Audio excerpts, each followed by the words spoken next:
My self Gunjan. आज हम जिस चैप्टर के बारे में पढ़ने वाले हैं उस चैप्टर का नाम है मोशन।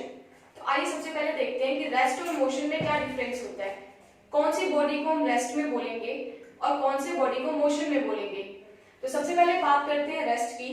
रेस्ट क्या होता है, अगर बॉडी टाइम के साथ अपने पोजीशन को चेंज ना करे तो बॉडी रेस्ट में होगी, और अगर बॉडी टाइम के साथ अपने पोजीशन को चेंज करती है तो वो मोशन में होगी। तो रेस्ट की डेफिनेशन हम क्या लिखेंगे, if body does not change its position with respect to time. तो रेस्ट हम किसे डिफाइन करेंगे, if body does not change its position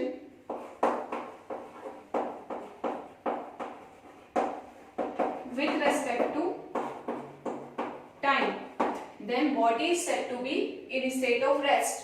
Motion, if body change its position, if body change its position with respect to time, then the body is said to be in state of motion।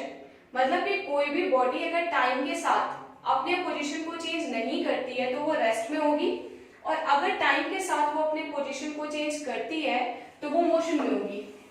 अब हम बात करते हैं motion की, क्योंकि chapter का नाम क्या है, मोशन है, तो हमें बेसिकली किसके बारे में डिस्कस करना है, मोशन के बारे में डिस्कस करना है। तो आइए देखते हैं कि कौन कौन से टाइप्स ऑफ मोशन होते हैं, कौन कौन से मोशन हमारे डेली लाइफ में होते हैं। तो अगर हम मोशन की बात करें तो मोशन में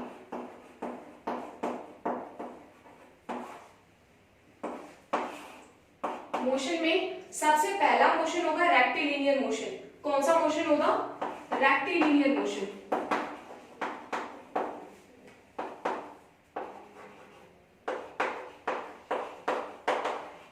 रेक्टिलिनियर मोशन को हम स्ट्रेट लाइन मोशन भी बोलते हैं। क्या बोलते हैं इसे, स्ट्रेट लाइन मोशन।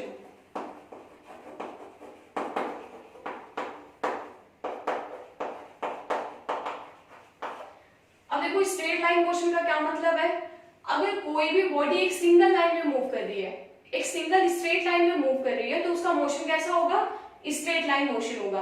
तो इसी मोशन को हम क्या बोलेंगे, रेक्टिलिनियर मोशन। अब हम बात करते हैं सेकेंड टाइप ऑफ मोशन की। कॉमनली सबने इसका नाम सुन रखा होगा, सर्कुलर मोशन।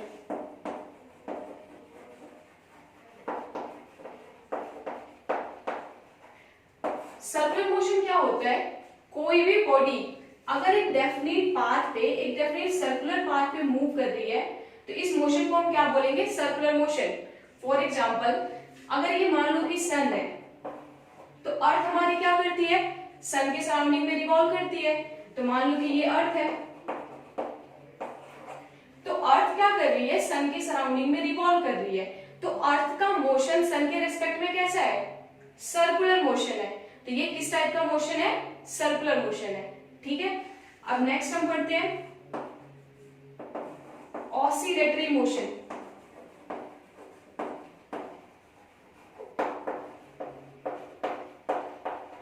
ऑसिलेटरी मोशन को हम टू एंड फ्रो मोशन भी कहते हैं। क्या बोलते हैं इसको, to and fro motion. To and fro motion का मतलब क्या होता है, पार्टिकल क्या करेगा, पहले अपने मेन पोजीशन पे होगा, उसके बाद वो कंटिन्यूअसली लेफ्ट और राइट में मूव करेगा। जो लेफ्ट में पार्ट होगा वो उसकी एक्सट्रीम पोजीशन, जो राइट में पार्ट होगा वो भी उसकी एक्सट्रीम पोजीशन। कैसे, जैसे मान लो कि मैंने एक पेंडुलम ले लिया, पेंडुलम सबसे बेस्ट एग्जांपल है ऑसिलेटरी मोशन का। तो देखो पेंडुलम पहले तो रेस्ट में होता है, मींस पहले वो कहां पे होता है, अपने मेन पोजीशन पे होता है। लेकिन जैसे ही पेंडुलम मूव करना स्टार्ट करता है, क्या करता है पेंडुलम, कुछ इस टाइप में मूव करता है। तो ये दोनों जो पॉइंट्स आपको दिख रहे हैं, इन दोनों पॉइंट्स को हम क्या बोलते हैं, एक्सट्रीम पोजीशन। क्या बोलते हैं इसे, एक्सट्रीम पोजीशन। ठीक है, तो देखो पेंडुलम एक्चुअली क्या कर रहा है, वो अपने मीन पोजीशन के about to and fro motion कर रहा है। ठीक है। तो इस मोशन को हम क्या बोलेंगे, ऑसिलेटरी मोशन। तो मतलब कि जो मोशन ऑफ पेंडुलम है वो किसका एग्जांपल है, ऑसिलेटरी मोशन का एग्जांपल है। एक और एग्जांपल आप ले सकते हो, जैसे कि हम क्या करते हैं, झूला झूलते हैं, तो उसमें भी क्या होता है, मीन पोजीशन के अबाउट हम क्या करते हैं, स्विंग करते रहते हैं, तो वो भी किस टाइप का मोशन है, ऑसिलेटरी मोशन है। अब नेक्स्ट हम देखते हैं रोटेशनल मोशन।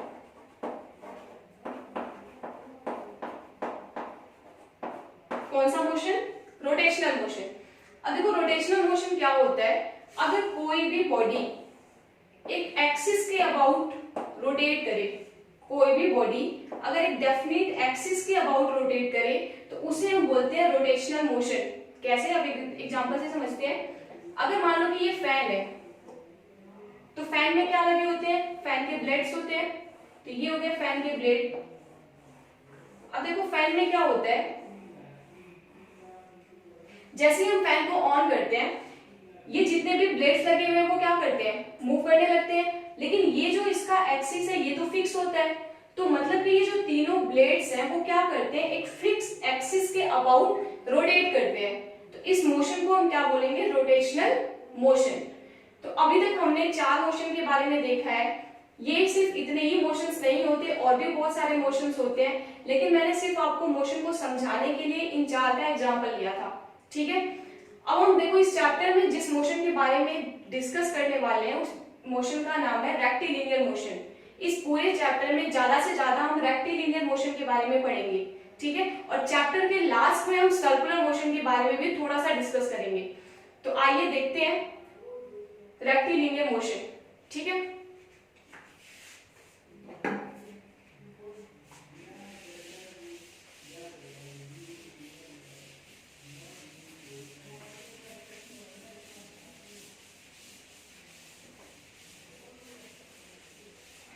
तो रेक्टिलिनियर मोशन पढ़ने के लिए सबसे पहले हमें क्वांटिटीज की जरूरत पड़ेगी। तो देखते हैं पहले कि फिजिकल क्वांटिटीज कौन कौन सी होती है। तो हम पढ़ने वाले हैं फिजिकल क्वांटिटीज के बारे में। अब फिजिकल क्वांटिटीज क्या होती है, एक ऐसी क्वांटिटी जिनको हम मेजर कर सके, जिनकी मेजरमेंट हम कर सकते हैं, उन क्वांटिटी को हम क्या बोलते हैं, फिजिकल क्वांटिटी। अब जो फिजिकल क्वांटिटी है वो 2 टाइप्स की होती है। एक होती है स्केलर क्वांटिटी,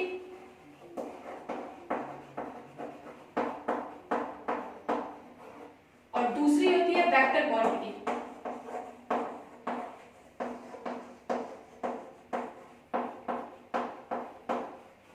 ठीक है। फिजिकल क्वांटिटी कितने टाइप्स की होती है, 2 टाइप्स की होती है। कौन कौन सी, स्केलर क्वांटिटी और वेक्टर क्वांटिटी। स्केलर क्वांटिटी ऐसी क्वांटिटी होती है जिनके पास सिर्फ मैग्नीट्यूड होता है बट नो डायरेक्शन, और वेक्टर क्वांटिटी ऐसी क्वांटिटी होती है जिनके पास मैग्नीट्यूड भी होता है और डायरेक्शन भी होती है। तो scalar quantities are those quantities which have only magnitude but no direction, and vector quantities are those quantities which have magnitude as well as direction।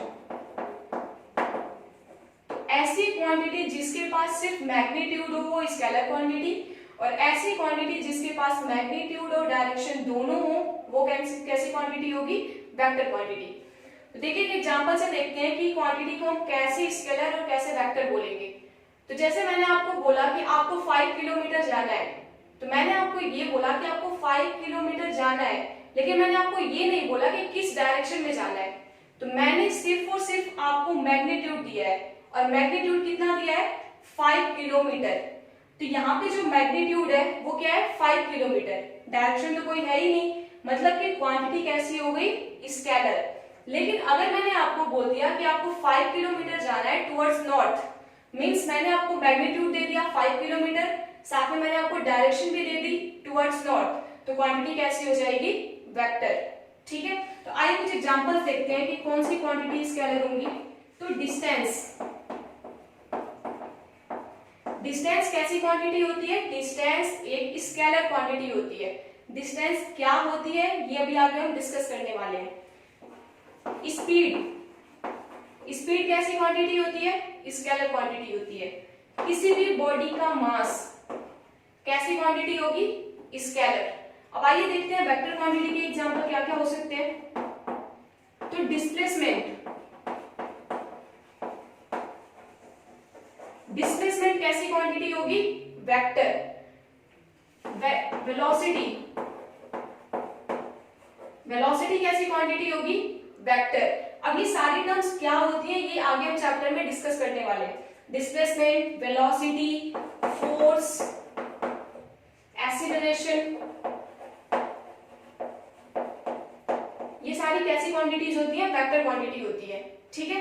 अब देखो कुछ क्वांटिटी ऐसी भी होती है जो देखने में लगती है कि वेक्टर क्वांटिटी है, बट एक्चुअल में वो वेक्टर क्वांटिटी नहीं होती, वो स्केलर क्वांटिटी होती है। जैसे फॉर एग्जांपल अगर हम टाइम की बात करें, तो अगर हम टाइम की बात करते हैं तो टाइम को अगर हम सोचें तो हमें ऐसा लगता है कि टाइम तो वेक्टर क्वांटिटी होगी, बिकॉज उसमें तो हमें डायरेक्शन दिख रही है, लेकिन एक्चुअल में ऐसा नहीं होता।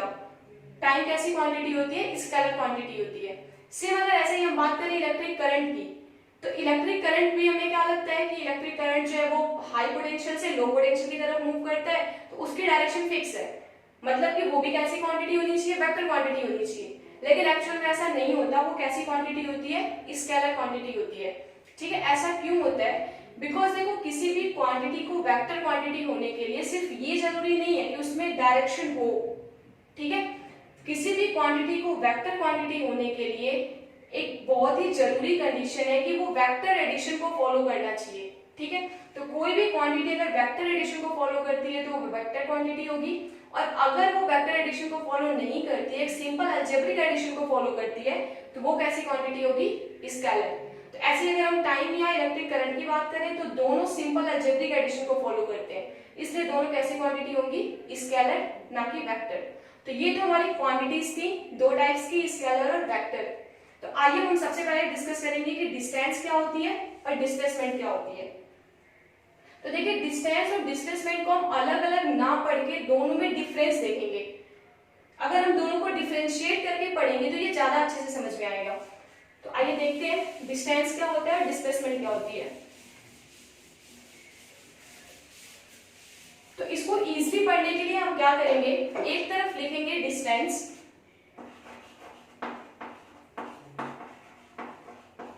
और दूसरी तरफ लिखेंगे displacement.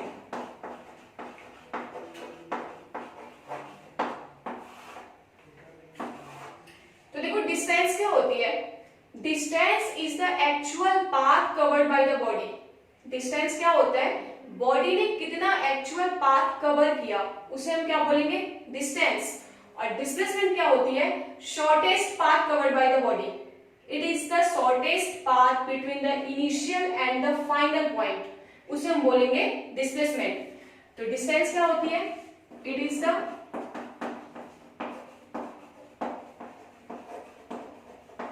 actual path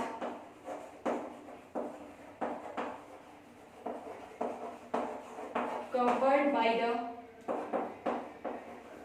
body. It is the actual path covered by the body. और डिस्प्लेसमेंट क्या होगा? It is the shortest path between initial and final point. ठीक है। क्या होगा? It is the shortest path between the initial and the final point. Initial और final point के बीच का जो शॉर्टेस्ट पाथ होगा उसे हम क्या बोलेंगे? डिस्प्लेसमेंट। अब एक एग्जांपल से देखते हैं कि डिस्टेंस और डिस्प्लेसमेंट एक्चुअल में है क्या। तो जैसे मान लो आपने इस ए पॉइंट से स्टार्ट किया मूव करना, आप ईस्ट की तरफ गए 5 किलोमीटर। ठीक है। फिर आपने क्या किया, आप नॉर्थ की तरफ मुड़ गए और आप गए 2 किलोमीटर। ठीक है। पहले ए से बी गए, फिर बी से सी। ठीक है। तो अब इस क्वेश्चन में आपसे पूछेगा कि आप बताओ कि कितनी डिस्टेंस कवर की और कितनी डिस्प्लेसमेंट हुई। तो अगर हम सिंपल डिस्टेंस की बात करें तो डिस्टेंस क्या होता है कि एक्चुअल में आपने कितना पाथ कवर किया। तो एक्चुअल में आपने कितना कवर किया? 5 किलोमीटर प्लस 2 किलोमीटर, मतलब कि टोटल डिस्टेंस आपने कितनी कवर की? 7 किलोमीटर। तो डिस्टेंस कितनी आएगी 7। बट अगर आपसे पूछे कि डिस्प्लेसमेंट कितनी हुई, तो देखो इनिशियल पॉइंट तो ये है और फाइनल पॉइंट पॉइंट सी है, तो अगर हमें शॉर्टेस्ट पाथ चाहिए तो हम क्या करेंगे, डायरेक्ट इन दोनों पॉइंट्स को ज्वाइन कर देंगे। तो ये जो डिस्टेंस है वो क्या है, शॉर्टेस्ट पाथ है, तो इसको हम क्या बोलेंगे, डिस्प्लेसमेंट। तो इसी की जो मेजरमेंट होगी वो हमारी क्या आएगी, डिस्प्लेसमेंट। तो देखो अगर हम इसको कैलकुलेट करना चाहते हैं तो हम कैसे कैलकुलेट करेंगे, सिंपल पाइथागोरस थ्योरम लगाएंगे। Hypotenuse square equal to perpendicular square plus base square. तो कितना आ जाएगा, हाइपोटेन्यूज 2 का स्क्वायर कितना आएगा 4 और 5 का स्क्वायर कितना आ जाएगा 25, तो ये कितना आ जाएगा 29। तो h कितना आ जाएगा √29, मतलब कि डिस्प्लेसमेंट कितनी आ जाएगी √29। तो ये होता है हमारा डिस्टेंस और डिस्प्लेसमेंट। अब कुछ और डिफरेंसेस देखते हैं कि इनके बीच में क्या क्या डिफरेंसेस होते हैं और क्या क्या सिमिलरिटीज होती हैं। तो ये था हमारा फर्स्ट पॉइंट। अब अगर हम सेकंड पॉइंट देखें तो जो डिस्टेंस है, अभी हमने पढ़ा था कि कैसी क्वांटिटी होती है, स्केलर क्वांटिटी होती है। तो डिस्टेंस कैसी क्वांटिटी होगी, स्केलर क्वांटिटी होगी, और डिस्प्लेसमेंट कैसी क्वांटिटी होगी, वेक्टर क्वांटिटी होगी।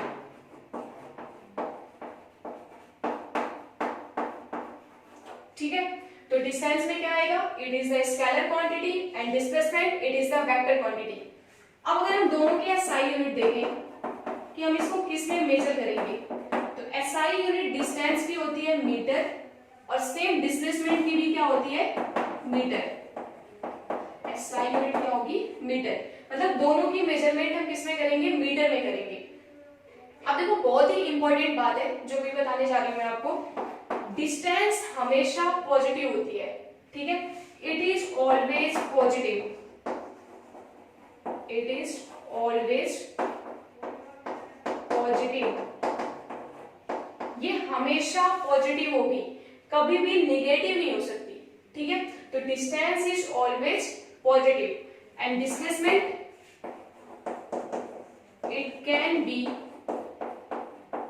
पॉजिटिव, नेगेटिव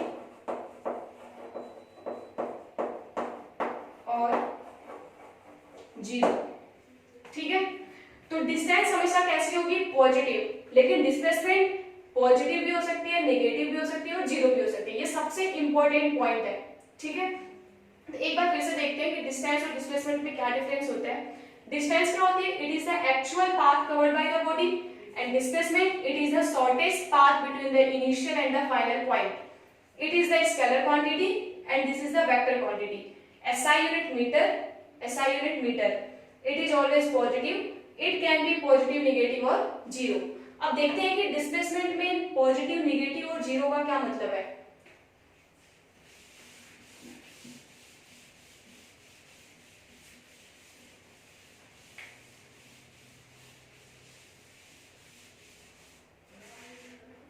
तो देखते हैं कि पॉजिटिव, नेगेटिव, जीरो का क्या मतलब है डिस्प्लेसमेंट में।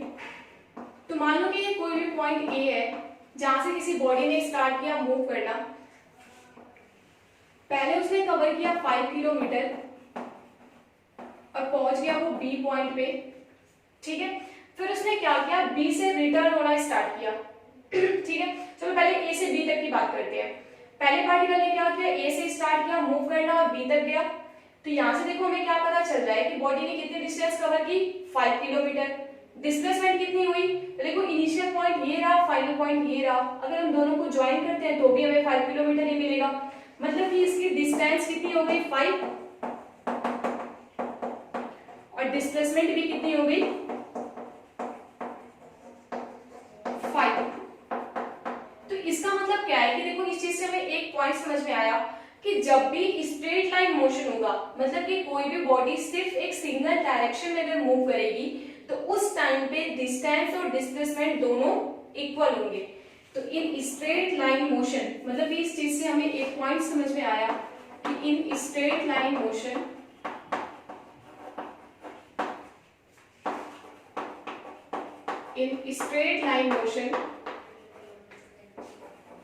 distance is always equal to the displacement, ये बहुत ही इंपॉर्टेंट पॉइंट है कि जब स्ट्रेट लाइन मोशन होगा तो डिस्टेंस और डिस्प्लेसमेंट दोनों इक्वल होंगे, ठीक है। अब अगर मान लो कि बॉडी ने क्या किया, फिर बी से रिटर्न होना स्टार्ट किया और रिटर्न होके फिर से उसने कितना कवर किया, 5 किलोमीटर। तो उसने रिटर्न जर्नी में कितना कवर किया, 5 किलोमीटर।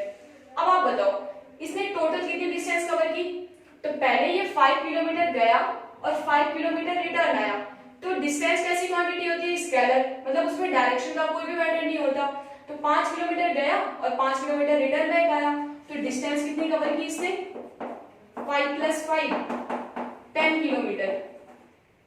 डिस्प्लेसमेंट कितनी कवर की, तो देखो यहां से इसने स्टार्ट किया था मूव करना, पहले वो बी पॉइंट तक गया, फिर बी से रिटर्न होके फिर से वो ए पॉइंट पे आ गया। तो फाइनली अगर हम देखें तो इसका इनिशियल पॉइंट भी ए है और फाइनल पॉइंट भी ए है। तो इनिशियल और फाइनल पॉइंट दोनों सेम ही है, मींस इसकी डिस्प्लेसमेंट क्या हो जाएगी, 0। तो इस केस में डिस्प्लेसमेंट क्या होगी, 0। बहुत ही इंपॉर्टेंट पॉइंट है ये कि अगर बॉडी जहां से स्टार्ट करता है मूव करना, फाइनली अगर वो रिटर्न होके वहीं पे आ जाए तो उसकी डिस्प्लेसमेंट क्या होती है, 0। इस चीज को याद रखना है, ठीक है। तो डिस्प्लेसमेंट इक्वल टू 0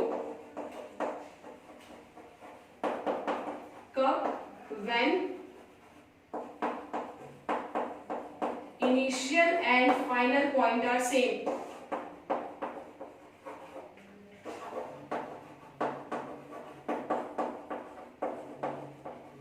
तो डिस्प्लेसमेंट 0 कब होगी, जब इनिशियल और फाइनल पॉइंट दोनों सेम पॉइंट होंगे, मतलब बॉडी जहां से स्टार्ट करेगा मूव करना, रिटर्न बैक होके अगर वहीं पे आ जाए तो डिस्प्लेसमेंट क्या हो जाएगी, 0। अब हम थर्ड केस की बात करते हैं। पहले मान लो कि बॉडी ने क्या किया, ए से स्टार्ट किया मूव करना, बी तक गया, फिर बी से रिटर्न होके 5 किलोमीटर यहाँ पे आ गया और फिर इसने क्या किया, फिर से मूव करना स्टार्ट किया, लेकिन अब ये मूव कर रहा है इस डायरेक्शन में। मान लो ये इस डायरेक्शन में गया है 2 किलोमीटर, ठीक है। अब आपको बताना है कि इसने टोटल डिस्टेंस कितनी कवर की और टोटल डिस्प्लेसमेंट कितनी हुई। तो देखो क्या करेंगे, पहले डिस्टेंस निकालेंगे, 5 किलोमीटर ए से बी गया, फिर बी से रिटर्न होके ए तक आया, फिर से 5 किलोमीटर कवर किया, 5 + 5 10, और फिर से 2 किलोमीटर गया इस डायरेक्शन में, तो 10 + 2 12। तो इसने टोटल डिस्टेंस कितना कवर किया, 12 किलोमीटर, ठीक है। डिस्प्लेसमेंट कितनी हुई बॉडी की, तो देखो पहले तो वो 5 किलोमीटर यहाँ तक गया, फिर से रिटर्न बैक यहीं पे आ गया, तो यहां से यहाँ पे गया, फिर रिटर्न बैक यहीं पे आया, तो डिस्प्लेसमेंट कितनी हो गई, 0। लेकिन फिर इस पॉइंट से उसने क्या किया, पीछे की तरफ मूव करना स्टार्ट किया, ठीक है। तो देखो डिस्प्लेसमेंट में तो डायरेक्शन भी होती है, तो अगर हम पॉइंट से इस साइड देखें तो अगर हम इसको पॉजिटिव मानते हैं तो पॉइंट के इस साइड में क्या आएगा, नेगेटिव साइन आएगा। तो ये क्या कर रहा है, अपने रेफरेंस पॉइंट से पीछे की तरफ मूव कर रहा है, मतलब कि इसकी डिस्प्लेसमेंट कितनी हो गई, -2 किलोमीटर। तो ये आ गई इसकी डिस्प्लेसमेंट, कितनी डिस्प्लेसमेंट है, -2 किलोमीटर। तो यहां से देखो हमें समझ में आ गया कि डिस्प्लेसमेंट पॉजिटिव भी हो सकता है, नेगेटिव भी हो सकता है और 0 भी हो सकता है, ठीक है। तो यही पॉइंट हमें क्लियर करना था। तो देखो इन सारी चीजों से हमें एक बात समझ में आई है, जो कि सबसे इंपॉर्टेंट बात है कि distance is always greater than और इक्वल टू द डिस्प्लेसमेंट, ठीक है। क्यों, देखो हमने 3 केस किए हैं, तीनों केस में देखो कंपेयर करो, डिस्टेंस डिस्प्लेसमेंट के इक्वल है, यहाँ पे इक्वल की कंडीशन है, डिस्टेंस डिस्प्लेसमेंट से ग्रेटर है, ग्रेटर होगी, ये भी डिस्टेंस डिस्प्लेसमेंट से क्या है, ग्रेटर ही है। तो डिस्टेंस हमेशा डिस्प्लेसमेंट से या तो ग्रेटर होगी या तो इक्वल, लेकिन कभी भी डिस्टेंस डिस्प्लेसमेंट से स्मॉल नहीं हो सकती, उससे छोटी नहीं हो सकती, ठीक है। तो ग्रेटर हो सकती है या फिर इसके इक्वल हो सकती है। इक्वल कब होगी, in the straight line motion, displacement किसके इक्वल होगी, डिस्टेंस के इक्वल होगी। तो ये बहुत ही इंपॉर्टेंट कंडीशन है, बहुत ही इंपॉर्टेंट पार्ट है, ठीक है। अब और भी केसेस हम बहुत सारे देख सकते हैं जिसमें डिस्प्लेसमेंट 0 हो, जैसे मान लो अगर हम सर्कुलर मोशन की बात करें, तो मान लो कि पार्टिकल ने मूव करना स्टार्ट किया था ए पॉइंट से, पूरा सर्कुलर मोशन परफॉर्म करके वो फिर से इसी पॉइंट पे आ गया, तो डिस्टेंस एक्चुअल में इसने कितनी कवर की, जितना इस सर्कल का सर्कमफेरेंस है। तो अगर मान लो कि इसका रेडियस r है तो डिस्टेंस कितना आ जाएगा, 2πr, और डिस्प्लेसमेंट कितना आएगा, यहां से स्टार्ट किया था मूव करना और फिर से यहीं पे आ गया, तो डिस्प्लेसमेंट कितना आ जाएगा, 0। कितना आएगा डिस्प्लेसमेंट, 0। ठीक है, तो एक छोटा सा क्वेश्चन और कर लेते हैं जिससे बहुत ही अच्छे से क्लियर हो जाएगा डिस्टेंस और डिस्प्लेसमेंट। तो हम देखो बात करते हैं एक क्वेश्चन की। मान लो पार्टिकल था जो ए पॉइंट पे था, इसने मूव करना स्टार्ट किया in the semi circular path और पहुंच गया बी पॉइंट पे। ठीक है, अब क्वेश्चन इज दैट कि what is the distance and what is the displacement.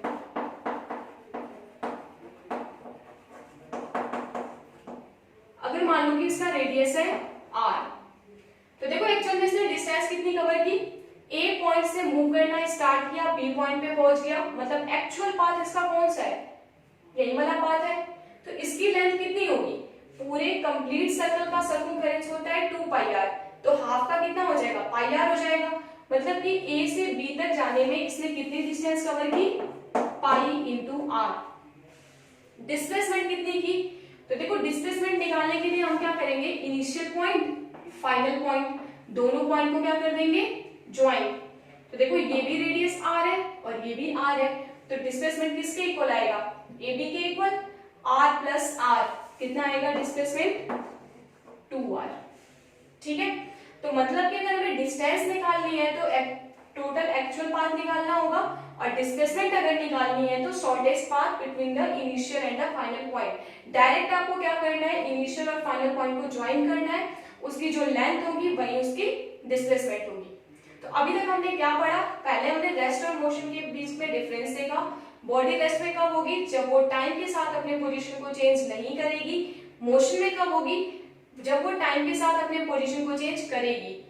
Physical quantity दो टाइप्स की, स्केलर और vector. Scalar quantities are those quantities which have only magnitude and no direction, और vector quantity कौन सी होंगी, ऐसी quantity जिसके पास मैग्नीट्यूड भी हो और डायरेक्शन भी हो।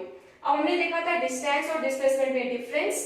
डिस्टेंस क्या होता है, actual path covered by the body, और डिस्प्लेसमेंट क्या होता है, shortest path between the initial and the final point. Distance scalar quantity होगी और डिस्प्लेसमेंट वेक्टर। दोनों की मेजरमेंट मीटर में करेंगे। डिस्टेंस पॉजिटिव ही होगी, लेकिन डिस्प्लेसमेंट पॉजिटिव भी हो सकती है, नेगेटिव भी हो सकती है और जीरो भी हो सकती है। अब डिस्टेंस डिस्प्लेसमेंट के इक्वल कब होगा, जब स्ट्रेट लाइन मोशन होगा। डिस्प्लेसमेंट जीरो कब होगा, जब इनिशियल और फाइनल पॉइंट दोनों सेम होंगे। तो ये कुछ इंपॉर्टेंट चीजें, इनको याद रखना।